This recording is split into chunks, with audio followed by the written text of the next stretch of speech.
எல்லாருக்கும் வணக்கம். என்னுடைய ராதா ராமராவ் சேனலுக்கு உங்கள் எல்லாரையும் வெல்கம் பண்ணுறேன். இந்த வீடியோவில் நீங்கள் பார்க்க இருக்கிற இந்த ரெசிபி பார்த்திங்கன்னா எல்லாருக்கும் ரொம்ப பிடிச்சமான உப்புமா கொழுக்கட்டை, அதாவது அரிசி கூறின உப்புமா கொழுக்கட்டை. பொதுவாக இந்த உப்புமா கொழுக்கட்டை செய்கிறதுக்கு என்ன பண்ணுவாங்க, ஒன்று வீட்டில் இல்லைன்னா மிஷினில் லாட்டாக கொடுத்து அரிசியை குருணை மாதிரி அரைச்சி வச்சுட்டு, அது மட்டும் இல்லாமல் மிக்ஸியோ மிஷினில் அரைச்சா கூட சலிக்கணும், கொஞ்சம் நைஸாக மாவு இருந்தால் சலித்து எடுப்பாங்க. அந்த மாதிரி எதுவுமே அரைக்க தேவையில்லை. இட்லி ரவைன்னு கிடைக்கிது டிமார்ட்டு ஆன்லைன் ஷாப்பிங்கில். அதை மட்டும் நம்ம வாங்கி வச்சுட்டோம்னா இந்த உப்புமா கலரத்துக்கு மொத்த டைமே 5 நிமிஷம் தான் ஆகும். அதனால் இந்த ரெசிபி நினச்ச உடனே நீங்கள் செஞ்சு சாப்பிட்லாம். இந்த வீடியோ உங்களுக்கு ரொம்பவே யூஸ்ஃபுல்லாக இருக்கும். வீடியோ முழுக்க ஸ்கிப் பண்ணாமல் பாருங்கள். இந்த வீடியோ பார்க்குறதுக்கு முன்னாடி இது வரைக்கும் என்னோடய சேனலுக்கு சப்ஸ்கிரைப் பண்ணாமல் இருந்தீங்கன்னா உடனே சப்ஸ்கிரைப் பண்ணி எனக்கு சப்போர்ட் பண்ணுங்கள். இந்த உப்புமா கொழுக்கட்டை எப்படி செய்யலாங்கிறத பார்க்கலாம் வாங்க. அரிசி நொய் உப்புமா கொழுக்கட்டை செய்யறதுக்கு பாருங்கள், நான் விஜய் கோல்டு அப்படிங்கிற கம்பெனியில் இட்லி ரவைன்னு கிடைக்கிது. நான் ஆல்ரெடி வீடியோவில் அவல் சர்க்கரை பொங்கல் செய்கிறப்பே இந்த கம்பெனி தான் நான் வாங்குவேன் அப்படின்னு சொன்னேன். ரொம்ப நல்லாயிருக்கும். நீங்கள் வீடியோவை எல்லா வீடியோவும் தொடர்ந்து பாருங்கள். இதை வச்சுட்டு நான் விதவிதமான ரெசிபீஸ்லாம் காமிக்க போகிறேன். 1 கப்பு இந்த மாதிரி இட்லி ரவை எடுத்துகிட்டு இருக்கேன். இதுவும் அரிசி குருணை தான், ஒரே மாதிரி இருக்கும். இப்போ இந்த உப்புமா செய்யறதுக்கு முன்னாடி, உப்புமா கொழுக்கட்டை செய்யறதுக்கு முன்னாடி 1 டேபிள் ஸ்பூன் கடலைப்பருப்பு, 1 டேபிள் ஸ்பூன் பாசிப்பருப்பை ஒரு 1 மணி நேரம் முன்னாடி ஊற வச்சாச்சு. ஒரு 2 டேபிள் ஸ்பூன் அதிகமாக தேங்காய் துருவல், இஞ்சி, பச்சை மிளகாய், கொத்தமல்லி, கருவேப்பிலை இதெல்லாம் ரெடி பண்ணிக்கலாம். ரெடி பண்ணிட்டா ரொம்ப சுலபமாக 5 நிமிஷத்தில் நம்ம இந்த உப்புமாவை கிளறி கொழுக்கட்டையாக பிடிச்சிடலாம். வானிலையில் தேங்காய் எண்ணெய் எடுத்துக்கிறேன். தேங்காய் எண்ணெய் தான் ரொம்ப நல்லாயிருக்கும். ஒரு 2 டேபிள் ஸ்பூன் தேங்காய் எண்ணெய் சேர்த்துக்கிறேன். தாளிதம்லாம் கொஞ்சம் நல்லா இருக்கணும். கடுகு சேர்த்துக்கலாம்.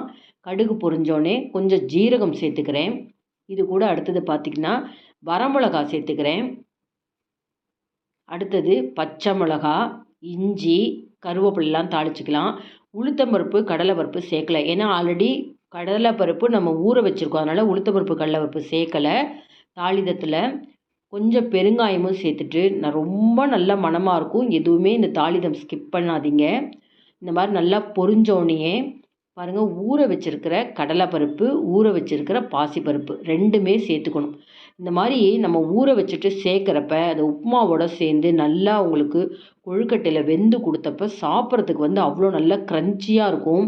நீங்கள் வெறும்னா தாளிதமாக போட்டு உப்புமா கிளறி நம்ம வேக வைக்கிறதுக்கும், இந்த மாதிரி ஊற வச்சு நம்ம வதக்கி வேக வைக்கிறதுக்கும் நிறைய வித்தியாசம் இருக்குது. 1 கப்பு நான் ரவை எடுத்துட்டேன் இல்லையா, இட்லி ரவை, 2 கப்பு தண்ணி, 1 பங்குக்கு 2 பங்கு தண்ணி, அவ்வளோதான். இந்த தண்ணியை சேர்த்ததுக்கப்புறம் உங்களுக்கு கொஞ்சம் அந்த கடலைப்பருப்பும் அந்த பாசிப்பருப்பும் கொஞ்சம் வேகணும். அதாவது ஒரு 2-3 நிமிஷம் மூடி வச்சு நல்லா உங்களுக்கு கொதிக்கட்டும். ஒரு 2-3 நிமிஷம் கழித்து நம்ம ரவை சேர்க்கணும். இந்த சமயத்தில் நம்ம இதுக்கு தேவையான உப்பு சேர்க்கணும். இப்போ பாருங்கள், நான் நல்லா பொடி பொடியாக நறுக்குன கொத்தமல்லியை சேர்த்துட்டேன். தேங்காவை சேர்த்துடலாம். நம்ம உப்புமா கிளறிட்டு தேங்காய் சேர்க்குறத விட இதில் சேர்த்தா நல்லா மிக்ஸ் ஆகும். நல்லா 1 டீஸ்பூன் கல்லுப்பு சேர்த்துருக்கேன். முடிஞ்ச வரைக்கும் இந்த மாதிரி நம்ம சாம்பார், ரசம், உப்புமா மாதிரி லிக்விடாக செய்கிற எல்லாத்துக்குமே நீங்கள் கல்லுப்பு சேர்க்குறது நல்லது. பாருங்கள், ஒரு கையில் நான் கரண்டியால் கிளறி விட்டுண்டு, ஒரு கையால் நான் இந்த ரவையை கொஞ்சம் கொஞ்சமாக சேர்க்குறேன். அப்படியே எடுத்தோடனே அந்த கப்பில் இருக்கிறத அப்படியே தண்ணியில் கவுத்துடாமல் இந்த மாதிரி கொஞ்சம் கொஞ்சமாக சேர்க்குறப்ப கொஞ்சம் கூட உங்களுக்கு கட்டி தட்டாது. பாருங்கள், எல்லாம் சேர்த்தாச்சு. சேர்த்துட்டு அடுப்பை கண்டிப்பாக இப்போ மீடியம் ஃப்ளேமில் வச்சுக்கோங்க. ஏன்னா போட்ட உடனே உங்களுக்கு அந்த வெந்நீர், அதாவது அந்த கொதிச்சிட்ருக்க தண்ணியில் ரவை நல்லா எடுத்துன்னுட்டு டக்குன்னு உங்களுக்கு திக்காயிடும். அதனால் கொஞ்சம் கொஞ்சமாக சேர்த்துக்கோங்க. கொஞ்சம் கூட எங்கேயும் கட்டி தட்டக்கூடாது. நல்லா வெந்து கொடுக்கணும். இதுக்கும் அதிகமாக நீங்கள் தண்ணி சேர்க்காதீங்க. ஒரு மாதிரி குழ குழன்னு ஆகிடும். இந்த மாதிரி கெட்டி பதத்தில் தான் இருக்கணும். 2 நிமிஷத்தில் உங்களுக்கு பாருங்கள் நல்லா சேர்ந்துட்ட மாதிரி இருக்குது பார்த்தீங்களா. கொஞ்சம் இதை ஒரு 2-3 நிமிஷம் மூடிடுவோம். நல்லா சூட்டில் வேகட்டும். அடுப்பை நிறுத்திட்டு ஒரு 3 நிமிஷம் வேகணும். அதாவது நல்லா அந்த சூட்லேயே வெந்து கொடுக்கணும். அதே சமயத்தில் ஆறி போகாமல் கொஞ்சம் வெதுவெதுப்பான சூடில் இருக்கப்பே நம்ம கொழுக்கட்டைக்கு பிடிக்க ஆரம்பிச்சிடணும். ஓரளவுக்கு நமக்கு கை பொறுக்கிற சூடு இருக்குது. கிட்டத்தட்ட ஒரு 5 நிமிஷம் கழித்து தான் நான் இப்போ எடுத்துகிட்டு இருக்கேன். கையில் எண்ணெய் தடவினாலும் சரி, இல்லை எண்ணெய் தடவாமலும் நீங்கள் உங்களுக்கு எந்த சைஸில் வேணுமோ அந்த சைஸில் கொஞ்சம் கொஞ்சமாக உருட்டிக்கோங்க. ஒரு நீல வாக்கில் ரவுண்டாகவும் உருட்டிக்கலாம், லட்டு மாதிரியும் உருட்டிக்கலாம், இல்லைன்னா கொஞ்சம் நீல வாக்கில் சிலிண்ட்ரிக்கல் ஷேப்லேயும் உருட்டலாம். நம்மளுடைய இஷ்டம்தான், எந்த ஒரு சைஸில் வேணால் நம்ம உருட்டிக்கலாம். ரொம்ப பெரிய பெரிய உருண்டைகளாக நம்ம பிடிக்காமல் ஓரளவுக்கு மீடியம் சைஸில் உருட்டின்றோம்னா வேகிறதுக்கு ரொம்ப சௌகரியமாக இருக்கும். இப்போ இட்லி தட்டில் நான் கொஞ்சம் எண்ணெய் அப்ளை பண்ணியிருக்கேன். இப்போ பிடிச்சி வச்ச அந்த உப்புமா உருண்டைகளெல்லாம் நான் இப்போ ஒன் பை ஒன்னாக வைக்கிறேன் பாருங்கள். 15 நிமிஷம் நல்லா வேக விடணும் தண்ணியில். அதனால் கொஞ்சம் இட்லி பானையில் நல்லா நிறையவே தண்ணி வச்சுக்கோங்க. 15 நிமிஷம் நம்ம வெந்ததுக்கப்புறம் எடுத்தோம்னா ரொம்ப நல்லாயிருக்கும். இன்கேஸ் எங்களுக்கு ஒரே நாளில் அதிகமாக போயிடுது அப்படின்னா அழகாக இந்த உப்புமாவை எடுத்து வச்சுக்கோங்க. மறுநாள் கொஞ்சம் சூடு பண்ணிவிட்டு திரும்பவும் இந்த மாதிரி எந்த சைஸில் வேணுமோ பிடிச்சிட்டு நீங்கள் தாராளமாக வேக வச்சு எடுத்துக்கலாம்.